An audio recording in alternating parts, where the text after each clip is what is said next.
प्रतिस्पर्धा अवधारणा एवं व्यवहार के रूप में। जैसा कि सहयोग विषय में हुआ कि प्रतियोगिता की संकल्पना इस विचार के साथ आगे बढ़ती है कि प्रतिस्पर्धा विश्वव्यापी तथा स्वाभाविक है। हम जान चुके हैं किस प्रकार समाजशास्त्र की व्याख्या प्रकृतिवादी व्याख्या से भिन्न है।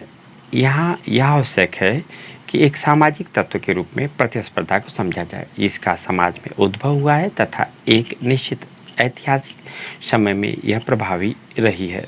समकालीन समय में यह सर्वप्रमुख विचार है तथा अधिकतर यह समझना मुश्किल होता है कि कहीं ऐसा समाज हो सकता है जहाँ प्रतिस्पर्धा एक मार्गदर्शक ताकत न हो।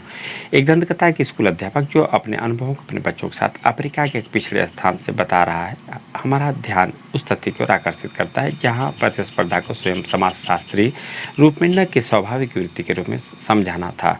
यह दंतकथा अध्यापक की इस मान्यता पर आधारित है कि बच्चे दौड़ने की प्रतिस्पर्धा के विचार से प्रसन्न होंगे, जहाँ विजेता को एक चॉकलेट इनाम के रूप में दिया जाएगा। आचार्य उनके इस सुझाव से बच्चों में किसी प्रकार के उत्साह का संचरण नहीं किया, बल्कि दूसरी तरफ दुश्चिंता और दुख को बढ़ा दिया। जांच पड़ताल करने पर आगे बताया कि उनकी ऐसे खेलों में अरुचि है जहां विजेता तथा पराजित होंगे।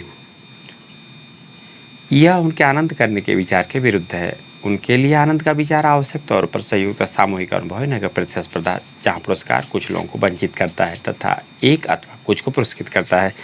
समकालीन विश्व में प्रतिस्पर्धा एक प्रमुख मानदंड तथा परिपाटी है। समाजशास्त्रीय समाज मनोवैज्ञानिकों जैसे एमिल दुर्खाइम तथा कार्ल मार्क्स ने आधुनिक समाजों में व्यक्तिवाद तथा प्रतिस्पर्धा के विकास को एक साथ आधुनिक समाजों में देखा है।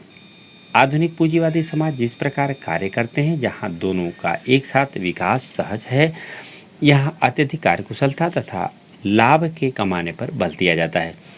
पूंजीवाद की मौलिक मान्यता है व्यापार पर विस्तार, श्रम विभाजन, विशेषीकरण और बढ़ती उत्पादकता।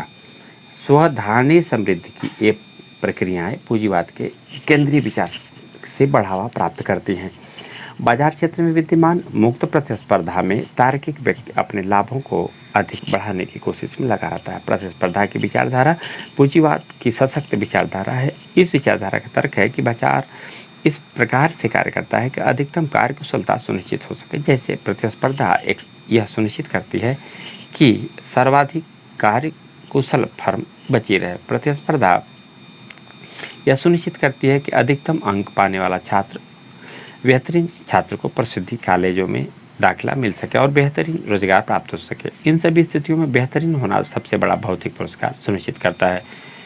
विद्यार्थियों के लिए 27% आरक्षण अन्य पिछड़े वर्गों को देने के सरकार के निर्णय पर भारत में जोरदार वाद विवाद हुए। अखबारों, पत्रिकाओं, टीवी पर इस विषय के पक्ष तथा विपक्ष में दिए गए विभिन्न तर्कों को एकत्रित कीजिए। विद्यालयों में ड्रॉप आउट की दर, विशेषकर प्राइमरी स्कूलों में, पर जानकारी हासिल कीजिए। अधिकतर निम्न जाति के विद्यार्थी इस स्कूल में ड्रॉप आउट होते हैं तथा शिक्षा के उच्च संस्थानों में अधिकतर उच्च जातियों का वर्चस्व है। इस संदर्भ में सहयोग, प्रतिस्पर्धा तथा संघर्ष की संकल्पना पर चर्चा करें। ऐसे विचार कि मनुष्य स्वाभाविक रूप से प्रतिस्पर्धा करना चाहता है को अन्य प्रकृतिवादी व्याख्याताओं के बाद आलोचनात्मक दृष्टि से समझा जाता है। प्रतिस्पर्धा पूंजीवाद के जन्म के साथ ही प्रबल इच्छा के रूप में फली फूली। अगले पृष्ठ भाग में दिए गए दर्ज को पढ़ना है और उस पर विद्यार्थी आपस में चर्चा करेंगे। जीएस मिल जैसे उदारवादियों ने यह महसूस किया कि प्रतिस्पर्धा के प्रभाव अधिकतर नुकसानदायक होते हैं। यद्यपि उन्होंने महसूस किया कि आधुनिक प्रतिस्पर्धा का विवेचन प्रत्येक की लड़ाई प्रत्येक के खिलाफ, लेकिन साथ ही यह सबके लिए लड़ाई है। यह इन अर्थ में आर्थिक प्रतिस्पर्धा न्यूनतम लागत पर अधिकतम उत्पाद है। इससे भी आगे व्यक्तिवाद का समाज में तीव्र विस्तार एवं विभिन्न प्रकार के हित जो पूरे समूह के सदस्यों को एक साथ जोड़े रहते हैं। यह विचार तभी जीवित रहता है जब व्यक्ति पर प्रतिस्पर्धा मूलक संघर्ष की आवश्यकताओं को थोप दिया जाता है। प्रतिस्पर्धा तथा पूंजीवाद के तहत 19वीं शताब्दी की संपूर्ण मुक्त व्यापार अर्थव्यवस्था आर्थिक विकास को आगे बढ़ाने में आवश्यक हो सकती है। अमेरिकी अर्थव्यवस्था के अत्यंत तीव्र गति से विकास को वहाँ प्रतिस्पर्धा के अधिकतम उपस्थित के गुण के रूप में देखा जा सकता है, परंतु फिर भी हम प्रतिस्पर्धा के दायरे या प्रतियोगी भावना की तीव्रता को विभिन्न समाज में आर्थिक विकास की दर के साथ सकारात्मक सहसंबंध का रूप में कठिनाई महसूस करते हैं। वहीं दूसरी तरफ यह माने जाने के कारण है कि प्रतिस्पर्धा के कुछ बुरे प्रभाव भी हैं। क्रियाकलाप, इस विषय पर वाद विवाद का आयोजन कीजिए। प्रतिस्पर्धा समाज के लिए सकारात्मक तथा आवश्यक है। प्रतिस्पर्धा के विभिन्न विद्यार्थियों पर क्या प्रभाव पड़ता है, इस विषय पर अपने स्कूल के अनुभवों के आधार पर निबंध विद्यार्थी लिखेंगे।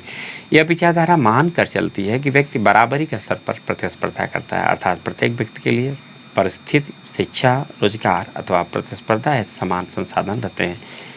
जैसा कि स्तरीकरण अथवा असमानता पर की गई पूर्व चर्चा दिखाती है कि व्यक्ति को समाज में भिन्न प्रकार से अवस्थित किया गया है। यदि भारत में बच्चों की अधिकतम संख्या विद्यालयों में नहीं जाती, वे आज या कल पढ़ाई छोड़ देते हैं, तो ऐसी स्थिति में वे हमेशा के लिए प्रतिस्पर्धा से बाहर हो जाते हैं। क्रियाकलाप विद्यार्थियों के लिए विभिन्न अवसरों को पहचानिए। जब हमारे समाज में एक व्यक्ति को प्रतिस्पर्धा करनी पड़ती है, आप स्कूल में प्रवेश से प्रारंभ करते हुए आगे जीवन में आने वाले विभिन्न अवस्थाओं को ले सकते हैं। संघर्ष तथा सहयोग। संघर्ष शब्द का अर्थ है हितों में टकराहट। हमने पहले ही देखा है कि किस प्रकार से संघर्ष सिद्धांतवादी विश्वास करते हैं कि संसाधनों की कमी समाज में संघर्ष उत्पन्न करती है, क्योंकि उन संसाधनों को पाने तथा उस पर कब्जा करने के लिए प्रत्येक समूह संघर्ष करता है। संघर्ष के आधार भिन्न भिन्न होते हैं। ये वर्ग अथवा जाति, जनजाति अथवा लिंग, निर्जातीयता अथवा धार्मिक समुदायों में हो सकते हैं। एक नौजवान छात्र के नाते आप समाज में विद्यमान संघर्षों की विविधता से परिचित हैं। विभिन्न संघर्षों के पैमाने तथा प्रकृति यद्यपि भिन्न होती है। क्रियाकलाप। सोचिए, आज विश्व में से कौन से विभिन्न प्रकार के संघर्ष जो विद्यमान है। व्यापारिक स्तर पर विभिन्न राष्ट्रों तथा राष्ट्रों के समूह के बीच संघर्ष है। एक ही राष्ट्र के अंदर कई प्रकार के संघर्ष विद्यमान है। इन सब की एक सूची बनाइए और चर्चा कीजिए कि किस रूप में वे समान रूप तथा किस रूप में वे भिन्न हैं।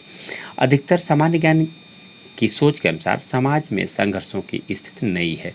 समाजशास्त्रियों ने इस तथ्य की ओर ध्यान आकर्षित किया है कि सामाजिक विकास के विभिन्न अवस्थाओं में संघर्ष की प्रकृति तथा रूप सदैव परिवर्तित होते रहते हैं, परंतु संघर्ष किसी भी समाज का एक महत्वपूर्ण हिस्सा सदैव से रहा है।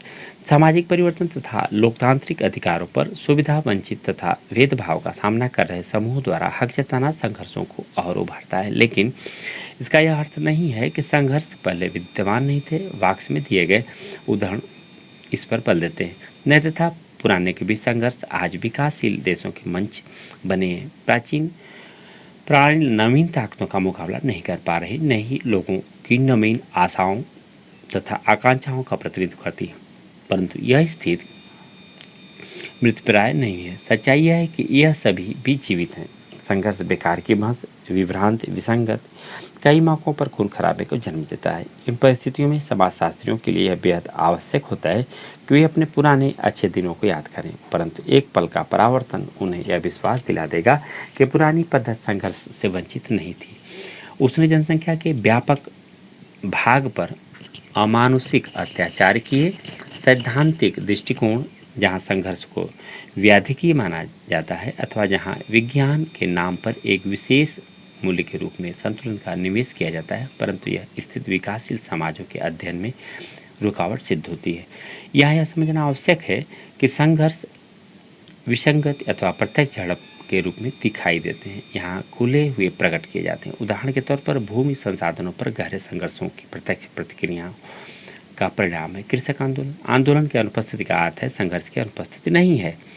इस अध्याय में संघर्ष, अनिवार्य सहयोग तथा प्रतिरोध के संघर्षों पर बल दिया गया है। आइए कुछ संघर्षों पर जो समाज में विद्यमान है, प्रतिस्पर्धा, सहयोग और संघर्ष के आपसी सहसंबंधों पर विचार करें। हम यहाँ केवल 2 उदाहरण को लेंगे। प्रथम परिवार तथा घर है और दूसरा भूमि आधारित संघर्ष। पारंपरिक तौर पर परिवार तथा घर सामंजस्यपूर्ण इकाई के रूप में देखे जाते हैं, जहाँ सहयोग प्रमुख प्रक्रिया थी तथा परार्थवाद मनुष्य के आचरण के प्रेरणात्मक सिद्धांत थे। पिछले 3 दशकों से महिलावादी विश्लेषकों द्वारा इस मान्यता पर प्रश्न उठाए जा रहे हैं। अमर सेन जैसे विद्वानों ने भी बलात् सहयोग की संभावना को माना है। सिर्फ विभिन्न दलों को ही सहयोग से फायदा नहीं है, उनके व्यक्तिगत क्रियाकलापों को भी प्रत्यक्ष सहयोग के रूप में लेना होगा। छोटे मोटे संघर्षों के विद्यमान होने पर भी यद्यपि सामाजिक तकनीकी के चुनाव में हितों का संजीदा संघर्ष हो सकता है। पारिवारिक संगठनों की प्रकृति के लिए आवश्यक है कि इन संघर्षों की आपसी सहयोग द्वारा निपटाया जाए, साथ ही संघर्ष को विचलित व्यवहार के रूप में देखा जाए। चूँकि संघर्षों को प्रत्यक्ष रूप से संप्रेषित नहीं किया जाता, यह देखा गया है कि मध्य वर्ग तथा अधीनस्थ वर्ग, चाहे घर में महिलाएं हों या कृषक समाज में किसान, संघर्षों में समायोजन तथा सहयोग पाने के लिए व्यक्ति एवं समूह विभिन्न प्रकार की रणनीति बनाते हैं। अनेक समाजशास्त्रीय अध्ययन प्रत्यक्ष, अप्रत्यक्ष संघर्ष तथा प्रत्यक्ष सहयोग को दिखाते हैं, जो सामान्य है। नीचे दिया गया उदाहरण घर में महिलाओं के व्यवहार तथा अंतःक्रिया पर किए गए अध्ययनों से लिया गया है। भौतिक दबाव तथा प्रेरणा का सहयोग व उससे बढ़कर वितरण वितरण प्रक्रिया में प्रत्यक्ष संघर्ष के बहुत कम साक्ष्य हैं। इसके बदले निर्णय लेने, आवश्यकता तथा प्राथमिकताएं, आय, लिंग तथा जीवन चक्र सोपानिक हैं। ऐसे सोपान जिनका स्त्री तथा पुरुष दोनों समर्थन करते हैं। स्त्रियां अनेक विशेषताओं को सतत रूप से अर्जित करती हुई दिखाई देती हैं। घरेलू वस्तुओं के वितरण में विभेदीकृत कार्य, अपने आने वाले समय में सुरक्षा के लिए अन्य घरेलू संबंधों तथा संसाधनों तक पहुंच न मिलने के कारण यह उनके भौतिक हित में होता है। वे बेटे को मान्यता दें, जो इस संस्कार की महत्वपूर्ण विशेषता है। अपने अनियमित भविष्य के बीमा के लिए अपने बेटों को सहयोगी रूप में जीतने के लिए उनके लिए स्वार्थ रहित समर्पण ही उनका निवेश होता है। मातृ परहितवादिता उत्तरी भारत के मैदानों में बेटों को लेकर पूर्वाग्रहित है तथा इसे स्त्री के प्रतिशतात्मक जोखिम के प्रत्युत्तर के रूप में देखा जा सकता है। स्त्री पूरी तरह से शक्तिहीन नहीं है, परंतु पुरुष के निर्णय लेने की ताकत के समक्ष वह अप्रत्यक्ष ही रहती है। विश्वसनीय दोस्तों का उपयोग, रिश्तेदार या पड़ोसी अपनी तरफ से छोटे मोटे व्यापार करने में, पैसों का छुपकर लेन देन, पर्दा तथा मातृत्व जैसी लैंगिक विचारधारा पर बातचीत करना वे रणनीतियां हैं जिनके आधार पर स्त्रियों ने पुरुष की शक्ति का प्रतिरोध किया है। अब्दुल्ला तथा डी डेस्टिन उनके प्रतिरोध का यह गोपनीय रूप घर के बाहर सहयोग के विकल्पों की कमी तथा खुले संघर्ष से जुड़े सहवर्ती जोखिमों को दिखाता है। समाजशास्त्रीय प्रश्नात्मक परंपरा को ध्यान में रखते हुए मान लिया जाने वाला तथ्यों पर इस अध्याय में परीक्षण किए गए तथा इस पाठ में सहयोग, प्रतिस्पर्धा तथा संघर्ष की प्रक्रियाओं की आलोचनात्मक रूप से जांच की गई।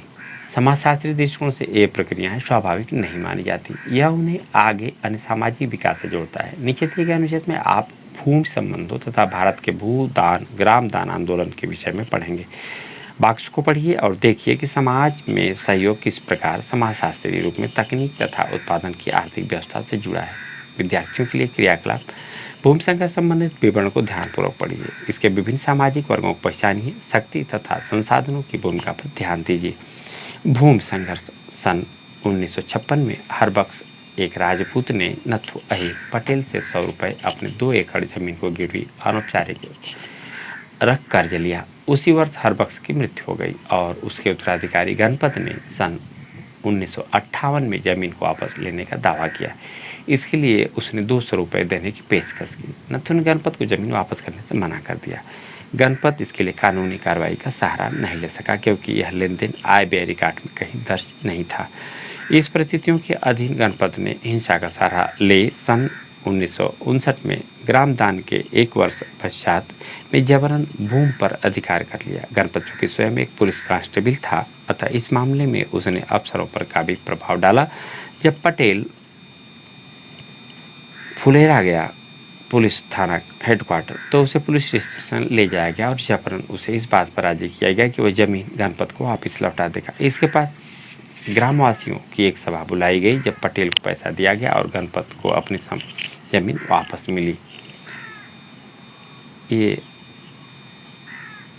तथ्य आप देखें।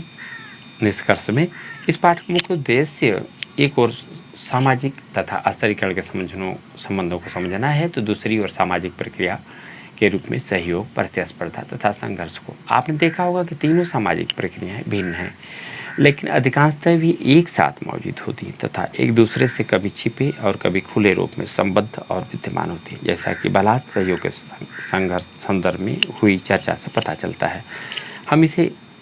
हम इसे दिए गए 2 क्रियाकलापों से पूर्ण करते हैं जो जीवन की सही घटनाओं पर आधारित है, जो आपकी समाजशास्त्री सोच को यह खोजने में मदद करेंगे कि सामाजिक संरचना तथा स्तरीकरण व्यवस्था में तीनों प्रक्रियाएं जो भिन्न रूप से स्थित है किस प्रकार की सामाजिक समूहों के लिए कार्य करती हैं। तकनीक के विस्तार ने भी सहयोग की आवश्यकता को कम कर दिया। उदाहरण चरस चलाने के लिए कुओं से सिंचाई करने वाले घरेलू विद्युत 2 जोड़ी बैल तथा 4 व्यक्तियों की आवश्यकता होती है। एक साधारण किसान 4 बैलों का खर्च नहीं उठा सकता अथवा एक औसत घर में शायद जरूरत जितने आदमी न हो।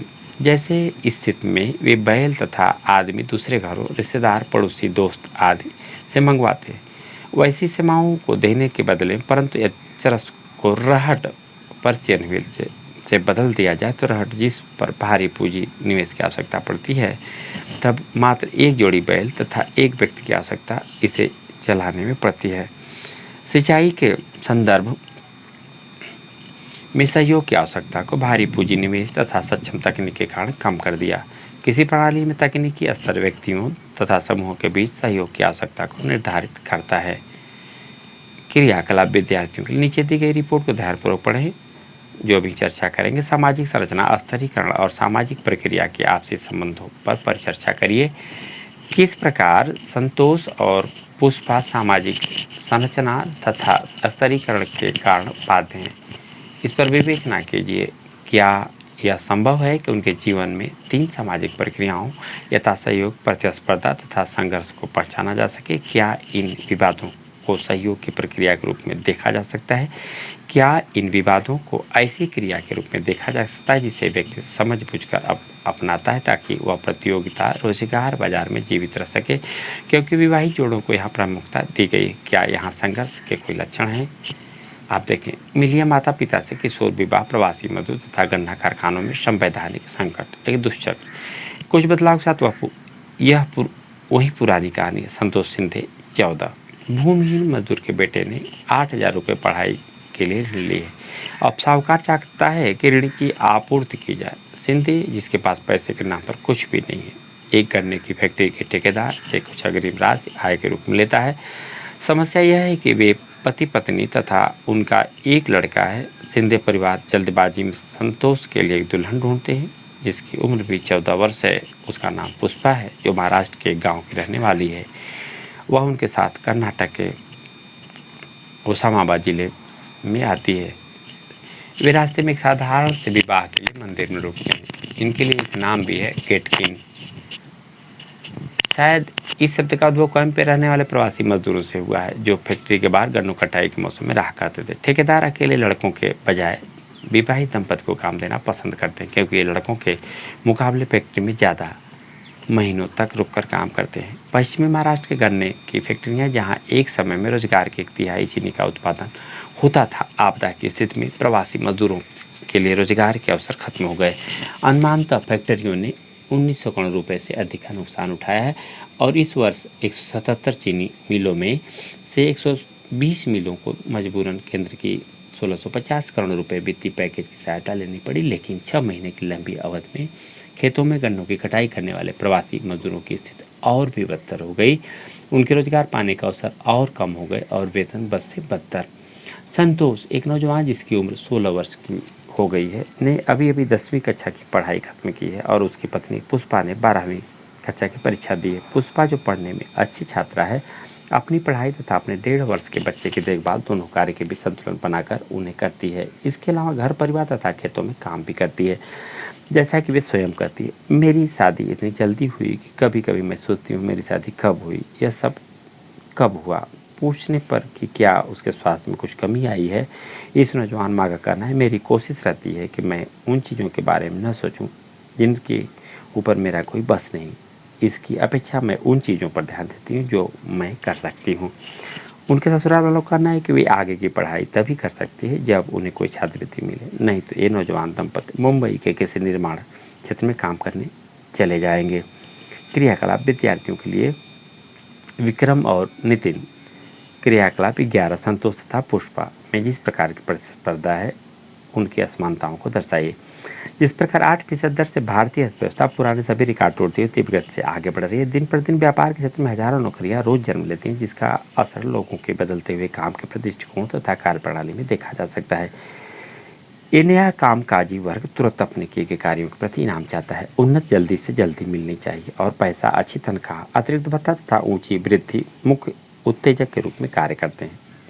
विक्रम सावंत 27 वर्ष, जिन्होंने अभी अभी पीपीओ में कार्यभार संभाला है, अपनी पिछली नौकरी को छोड़ देने का मुख्य कारण बेहतरीन तनख्वाह को मानते हैं। पैसा ज़रूरी है, परंतु मेरे नए मालिकों को यह अच्छी तरह से पता है कि मैं हर उस 1 रुपए के काबिल हूँ जो मुझे वे देते हैं, ऐसा उनका मानना है।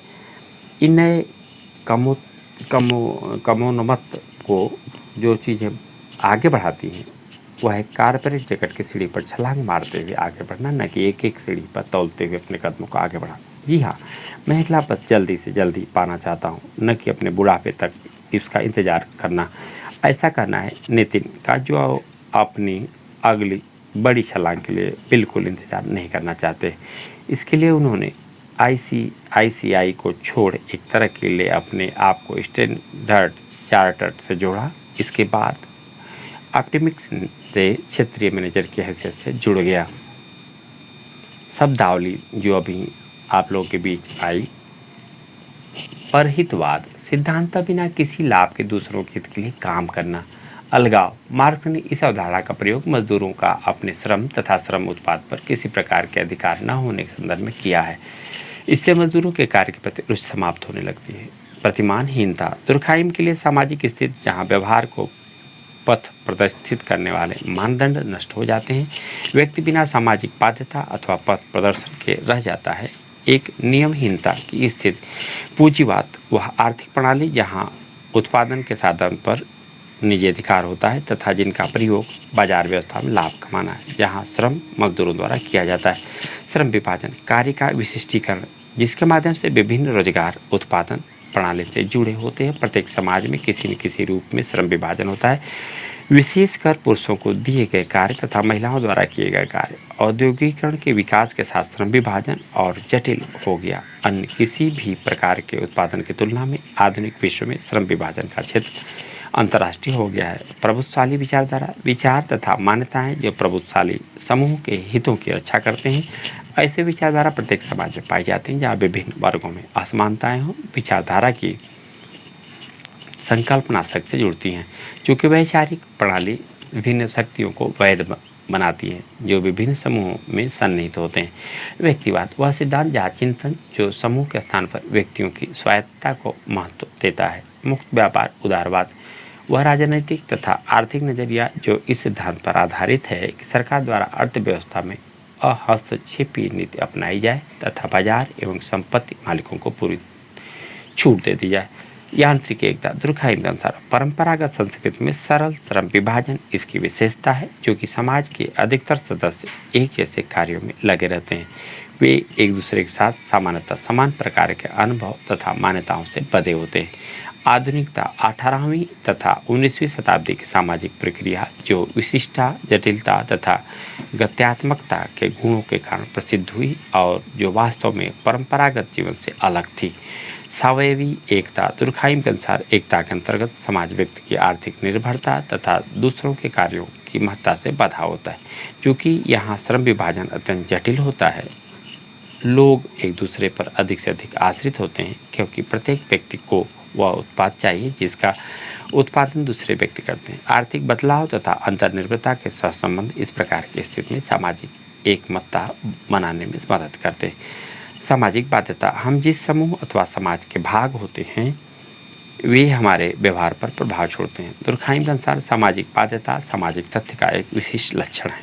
संरचना, मुख्य रूप से किसी संगठन की बनावट एवं प्रतिमान को इंगित करता है जो कुछ हद तक मानव व्यवहार को निर्देशित या बाध्य करता है।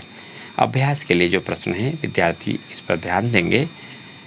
देख लें आप, ये कुछ प्रश्न हैं और संदर्भ जो पुस्तकें हैं उनकी भी प्रकटीकरण आपके सम्मुख होगा। अभ्यास के लिए कृषि तथा उद्योग के संदर्भ में सहयोग के विभिन्न कार्यों की आवश्यकता की चर्चा कीजिए। क्या सहयोग हमेशा स्वैच्छिक अथवा बलात् होता है? यदि बलात् है तो क्या मंजूरी प्राप्त होती है अथवा मानदंडों की सख्ती के कारण सहयोग करना पड़ता है? उदाहरण सहित चर्चा करें। क्या आप भारतीय समाज के संघर्ष के विभिन्न उदाहरण ढूंढ सकते हैं? प्रत्येक उदाहरण में वे कौन से कारण हैं जिसने संघर्ष को जन्म दिया? चर्चा कीजिए। संघर्ष को किस प्रकार कम किया जा सकता है? इस विषय पर उदाहरण सहित निबंध लिखिए।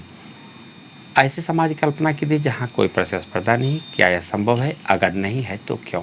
अपने माता पिता, बड़े बुजुर्गों तथा उनके समकालीन व्यक्तियों से चर्चा कीजिए कि क्या आधुनिक समाज सही मायनों में प्रतिस्पर्धा है अथवा पहले की अपेक्षा संघर्षों से भरा है?